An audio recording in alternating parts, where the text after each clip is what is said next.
Hi hello ನಮಸ್ತೆ welcome to ನಿಮ್ಮೆಲ್ಲರ ನೆಚ್ಚಿನ show jolly ride wheels on road. ನಾನು ನಿಮ್ಮ ವೀಣಾ ಪನ್ನಪ್ಪ.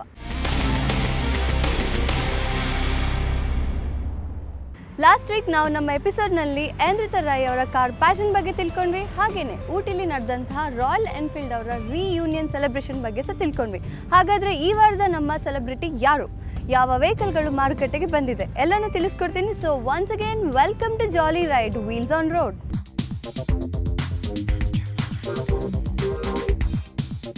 ಈ ವಾರದ ಮೈ ಪ್ಯಾಷನ್ನಲ್ಲಿ ನಾನು ನಿಮ್ಗೆ ಇಂಟ್ರೊಡ್ಯೂಸ್ ಮಾಡ್ತಿರೋ ಈ ಸೆಲೆಬ್ರಿಟಿ ನಿಜವಾಗ್ಲೂ ನಾನಂತೂ ಹೇಳಲ್ಲ, ಬನ್ನಿ ಅವ್ರನ್ನೇ ಕೇಳಿ ತಿಳ್ಕೊಳ್ಳೋಣ. Sir, welcome to our show jolly ride. ನಮಸ್ಕಾರ, ನಾನು ನಿಮ್ಮ ಡೈರೆಕ್ಟರ್ ಓಂ ಪ್ರಕಾಶ್ ರಾವ್ ಮಾತಾಡ್ತಾ ಇದ್ದೀನಿ.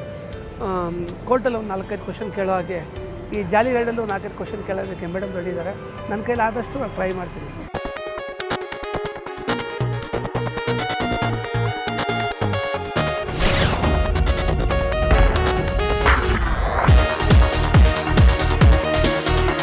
ಸರ್, ನಿಮ್ಮ ಡೈರೆಕ್ಷನ್ ಅಂತೂ ಸೂಪರ್, ಆ್ಯಕ್ಟಿಂಗ್ಸ್ ಅಷ್ಟೇ ತುಂಬ ಚೆನ್ನಾಗಿ ಮಾಡ್ತೀರಾ. ಅದು ಬಿಟ್ಟು ಕಾರ್ ಪ್ಯಾಷನ್ ಬಗ್ಗೆ ಕೇಳೋದಾದರೆ ವೆಹಿಕಲ್ಸ್ ಬಗ್ಗೆ ಪ್ಯಾಷನ್ ಇದೆಯಾ?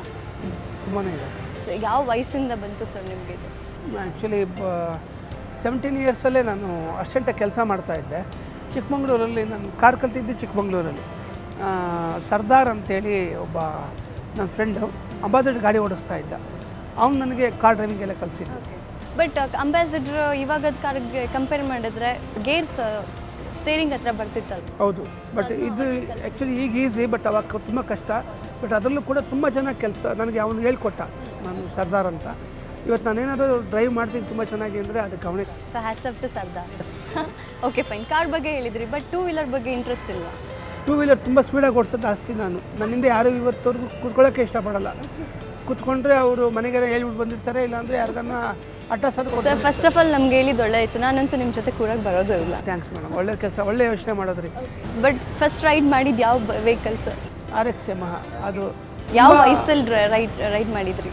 19 ಇಯರ್ಸಲ್ಲಿ. ಅವಾಗ ಅಂದರೆ ಸೈಕಲ್ ಓಡಿಸ್ತಾ, ಸೊ ಬೈಕ್ ಏನು ಟ್ರೈ ಮಾಡಿಲ್ಲ? ಬರೀ ಬೈಕ್ ಚೆನ್ನಾಗಿ ಓಡಿಸ್ತಾ ಇದ್ದೆ. ನಾನು ತುಂಬ ಸ್ಪೀಡ್ ಜಾಸ್ತಿ. ನಾನು ಸ್ಪೀಡ್ ಅಂದರೆ ತುಂಬ ಇಷ್ಟ, ತುಂಬ ಸ್ಪೀಡಾಗಿ ಓಡಿಸ್ತಿದ್ದೆ. ಬಟ್ ಕಂಟ್ರೋಲಿಂಗಲ್ಲಿ ಇವತ್ತರೆಗೂ ನಾನು ಎಲ್ಲೂ ಒಂದು ಕಡೆ ಆಕ್ಸಿಡೆಂಟ್ ಮಾಡಿಲ್ಲ. ಬಟ್ ನೀವು ಬಿದ್ದು ಎದ್ದು ಎಲ್ಲ ಮಾಡಿದ್ದೀರಾ? ಗೇಟ್ ಆಗಿರೋದು ಆಗಿದೆ. ಏನಾದರೂ ಬ್ಯಾಡ್ ಮೆಮೊರಿ, ಸ್ವೀಟ್ ಮೆಮೊರೀಸ್? ಒಂದು ಗಾಂಪರ್ ಗುಂಪು ಅಂತ TV ಸೀರಿಯಲ್ ಡೈರೆಕ್ಟ್ ಮಾಡ್ತಾ ಇದ್ದೆ. ಅವಾಗ ನನಗೆ ಆಕ್ಸಿಡೆಂಟ್ ಆಗಿತ್ತು. ಯಮಹ ಬೈಕಲ್ಲಿ ಆಕ್ಸಿಡೆಂಟ್ ಆಗಿತ್ತು. ಸ್ಪೀಡ್ ಡೇಂಜರ್ಸ್ ಅಂತ ಹೇಳ್ತೀರಾ? ಹೌದು, 100% danger. Okay fine sir. Two wheeler ಸ್ಪೀಡಾಗಿ ಡ್ರೈವ್ ಮಾಡ್ತೀರಾ? 4 ವೀಲರ್ ಹೆಂಗೆ ಮಾಡ್ತೀರಾ ಸರ್? 4 ವೀಲರ್ ತುಂಬಾ ರ್ಯಾಶ್ ಡ್ರೈವಿಂಗಾ? ರ್ಯಾಶ್ ಇಲ್ಲ, ನಾನು ಯಾವತ್ತೂ ರ್ಯಾಶ್ ಮಾಡಲ್ಲ, ಬಟ್ ಸ್ಪೀಡ್ ಮಾಡ್ತೀನಿ. ಬಟ್ ಸ್ಪೀಡ್ ಅಂದರೆ ಟಾಪ್ ಸ್ಪೀಡ್ ಎಷ್ಟು ಟಚ್ ಆಗಿದ್ದೀರಾ ಸರ್? 120, 140ವರೆಗೂ ರೀಚ್ ಆಗಿದೆ. ಎಲ್ಲಿ? ಸಕಲೇಶ್ಪುರ. ಇಲ್ಲಿ ಬೆಂಗಳೂರಿಂದ 2 ಗಂಟೆ 20 ನಿಮಿಷ.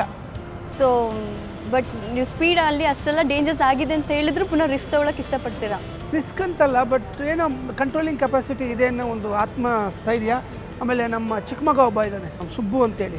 ಅವನದು ಹೆವಿ ಪ್ರಾಬ್ಲಮ್. ಅವನದು ನನ್ನ ಗಾಡೀಲಿ ಕೂತ್ರೆ ಅವನಿಂದನೇ ನಾನು ಜಾಸ್ತಿ ಸ್ಪೀಡ್ ಕಲ್ತಿದ್ದೀನಿ. ಜಾಸ್ತಿ ಮುಂದೆ ಯಾವ ಗಾಡಿ ಹೋಗಂಗಿಲ್ಲ. ಅಯ್ಯೋ ಮುಂದೆ ಒಂದು ಗಾಡಿ ಹೋಗ್ತಾ ಇದೆಯಲ್ಲ ಅಂತ ಅಳ್ತಾನೆ. ಆ ಗಾಡಿ ಓವರ್ಟೇಕ್ ಮಾಡ್ಬೇಕು ನಾನು. ಅವ್ನಿಗೆ ಅವಾಗ ಒಂಥರ ಸಮಾಧಾನ, ಹಬ್ಬ ಓಕೆ ಈಗ ಓಡಿಸು ಅಂತಾನೆ. ಅವ್ನು ಈಗಲೇ ಅವ್ನಿಗೆ 4 ವರ್ಷ ನಡೀತಿದೆ, ಈಗಲೇ ಓಡಿಸು ಅಂತಿರ್ತಾನೆ. ನನಗೆ ಅನ್ಸಿದ್ದು ಅವ್ನು ಇನ್ನೂ ಸ್ಪೀಡ್ ಡ್ರೈವರ್ ಆಯ್ತಾನೆ ಏನು. ಸೊ ನಿಮ್ಮ ಥರನೇ ಮಗ? Yes madam. Okay fine sir. ಈ ಬ್ಯುಸಿ ಶೆಡ್ಯೂಲಲ್ಲಿ ಇರ್ತೀರಾ, ಬಟ್ ನೀವೇ ಡ್ರೈವ್ ಮಾಡ್ತೀರಾ ಅಲ್ಲ ಬೇರೆಯವ್ರಿಗೆ ಡ್ರೈವ್ ಬಿಟ್ಕೊಡ್ತೀರಾ?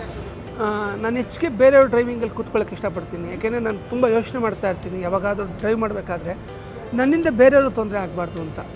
ನಾನು ನಮ್ಮ ವೈಫ್ಗೆ ಹೇಳಿರೋದು ಅದೇನೆ. ಅಕಸ್ಮಾತ್ ಈ ಗಾಡಿ ಡ್ರೈವ್ ಮಾಡಬೇಕಾದ್ರೂ ಸಹ ನಮ್ಮ ಗಾಡಿಗೆ ಏನೇ ಏಟ್ ಬೀಳಲಿ, ಏನೇ ಆಗಲಿ, ನಮಗೆ ಪ್ರಾಬ್ಲಮ್ ಆದರೂ ಸರ್ ಅವರು ಡ್ರೈವ್ ಮಾಡ್ತಾರಾ ಸರ್?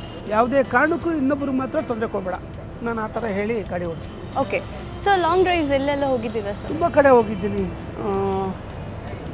ಫುಲ್ ಎಂಟೈರ್ ಕರ್ನಾಟಕ, ಆಮೇಲೆ ಚೆನ್ನೈ, ಆಮೇಲೆ ಹೈದರಾಬಾದ್, ಬಾಂಬೆ ಎಲ್ಲ. ಸರ್, ಕಾರ್ ಪ್ಯಾಷನ್ ಅಂತ ಇದೆ ಅಂತ ಹೇಳಿದ್ರಿ. ಸೊ ಹೇಗಿದೆ ಸರ್ ಒಂದು ವೆಹಿಕಲ್ನ ಆ್ಯಸ್ ಅ ಫ್ರೆಂಡ್ ನೀವು ಹೇಗೆ ನೋಡ್ತೀರಾ? ತುಂಬ ಅಂದರೆ ತುಂಬ ಚೆನ್ನಾಗಿ ನೋಡ್ಕೋತೀನಿ. ನಂಗೆ ತುಂಬ ಇಷ್ಟ ಡ್ರೈವಿಂಗ್ ಅಂದ್ರೆ ಅಷ್ಟೊಂದು ಇಷ್ಟ ನನಗೆ. ಬಟ್ ಸಿಟಿಲಿ ನಾನು ಆದಷ್ಟು ಡ್ರೈವಿಂಗ್ ಕಮ್ಮಿ ಮಾಡ್ತೀನಿ. ಯಾಕೆಂದರೆ ಸಿಟಿಲಿ ತುಂಬ ಹತ್ತತ್ರ, ಆಮೇಲೆ ಹೋಗೋಕ್ಕೆ ಜಾಗ ಇಲ್ಲ ಅವೆಲ್ಲ.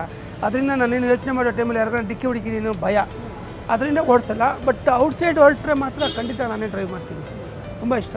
ಓಕೆ, ಬಟ್ ಈ ವೆಹಿಕಲ್ ತೊಗೊಂಡು ಆಲ್ಟರ್ ಮಾಡಿಸೋದು ಇಲ್ಲ ಅದರದ್ದು ಆಕ್ಸೆಸರೀಸ್ ಆ್ಯಡ್ ಆನ್ ಮಾಡೋದು?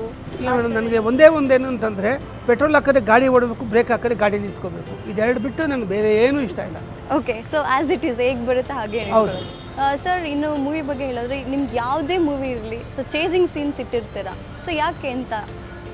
ಮನುಷ್ಯನಿಗೆ ಪ್ರತಿಯೊಬ್ಬನಿಗೂ ಹ್ಯೂಮನ್ ನೇಚರ್ ಏನಂತಂದರೆ ಸ್ಪೀಡ್ ತುಂಬಾ ಇಷ್ಟ. ಹೇಳ್ಬೋದು, ಹೇಳ್ದೇ ಇರ್ಬೋದು. ತುಂಬ ಜನ ಥ್ರಿಲ್ಸ್ ಅನ್ನೋದು ಎಮೋಷನ್ಸು ಅವ್ನ ಮನಸ್ಸಲ್ಲಿ ಹೋಗ್ತಾನೇ ಇರುತ್ತೆ. ಆ ಒಂದು ಇದು ಚೇಸಿಂಗಲ್ಲಿ ಕೂಡ ತುಂಬಾ ಜೋರಾಗಿರುತ್ತೆ. ಆ ಒಂದು ಅಟ್ಮಾಸ್ಫಿಯರ್ ಸಿನಿಮಾದಲ್ಲಿ ನೋಡಿದಾಗ ಏನೋ ಒಂದು ಥ್ರಿಲ್ ಅನಿಸುತ್ತೆ, ಗಾಡಿಗಳು ಎಗರೋದು ಇದೆಲ್ಲ ಮಾಡೋದೆಲ್ಲ. ಸೊ ಅದಕ್ಕೋಸ್ಕರ ಆ ಒಂದು ಐಟಮ್ಸ್ ಎಲ್ಲ ಜಾಯಿನ್ ಮಾಡಿ ಸೇರಿಸಿರ್ತೀವಿ. ಸರ್, ನಿಮ್ಮ ಡಕೋಟಾ ಎಕ್ಸ್ಪ್ರೆಸ್ ಮೂವಿಲಿ ಆ ಬಸ್ಸನ್ನು ನೀವು ಎಷ್ಟು ಮಟ್ಟಿಗೆ ಸ್ಪಾಯ್ಲ್ ಮಾಡ್ಬೋದು ಅಷ್ಟು ಸ್ಪಾಯ್ಲ್ ಮಾಡಿಟ್ಟಿದ್ದೀರಾ. ಸೊ ಏನಾದರೂ ನೀವು ರಿಯಲ್ ಲೈಫಲ್ಲಿ ಆ ರೀತಿ ವೆಹಿಕಲ್ಸ್ನ ಮಾಡಿಟ್ಟಿದ್ದೀರಾ?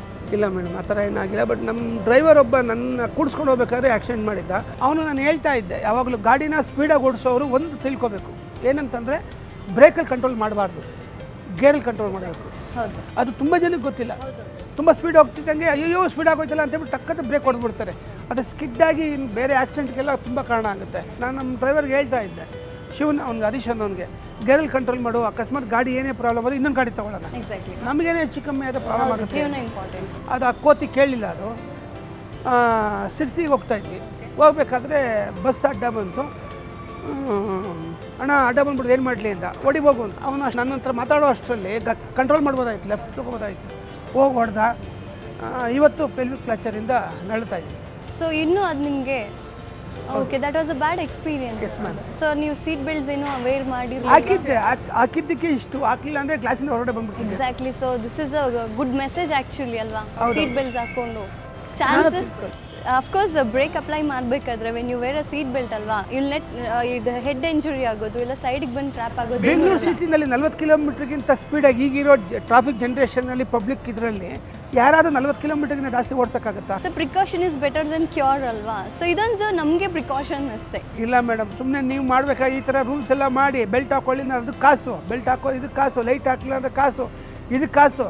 ಮನುಷ್ಯನ ಬೆಲೆ ಕೊಡಿ, ಗಾಡಿ ತೊಗೊಂಡ್ರೆ ಕಾಸಿಗಾದ್ರೂ ಬೆಲೆ ಕೊಡಿ. Sir, thank you so much ನಮ್ಮ ಶೋಲಿ ಬಂದು ನಿಮ್ಮ ಕಾರ್ ಪ್ಯಾಷನ್ ಬಗ್ಗೆ ಜೊತೆಗೆ ಬ್ಯಾಡ್ ಮೆಮೊರೀಸ್ ಬಗ್ಗೆ ಅಷ್ಟೇ ಅಲ್ಲದೆ ನಮ್ಮ ವೀಕ್ಷಕರಿಗೆ ಒಂದು ಬ್ಯೂಟಿಫುಲ್ ಮೆಸೇಜ್ ಕೊಟ್ಟಿದ್ದೀರಾ. ಸೊ ಗೇರಲ್ಲಿ ಸ್ವಲ್ಪ ಗಾಡಿ ಕಂಟ್ರೋಲ್ ಬರುತ್ತೆ ಅಂತ. Thank you so much sir. Thanks lot and all the very best to you. Thank you so much. So ನೋಡಿದ್ರಲ್ಲ, ಈ ನಮ್ಮ ಮೈ ಪ್ಯಾಷನ್ನಲ್ಲಿ ಓಂ ಪ್ರಕಾಶ್ ಸರ್ ಅವರ ಕಾರ್ ಪ್ಯಾಷನ್ ಬಗ್ಗೆ ತಿಳ್ಕೊಂಡ್ವಿ. ಇಷ್ಟೇ ಎಲ್ಲ ಇನ್ನಷ್ಟು ನಿಮಗೆ ತಿಳಿಸೋದಿದೆ, ಆದರೆ ಅದಕ್ಕಿಂತ ಮುಂಚೆ ಒಂದು ಶಾರ್ಟ್ ಬ್ರೇಕ್.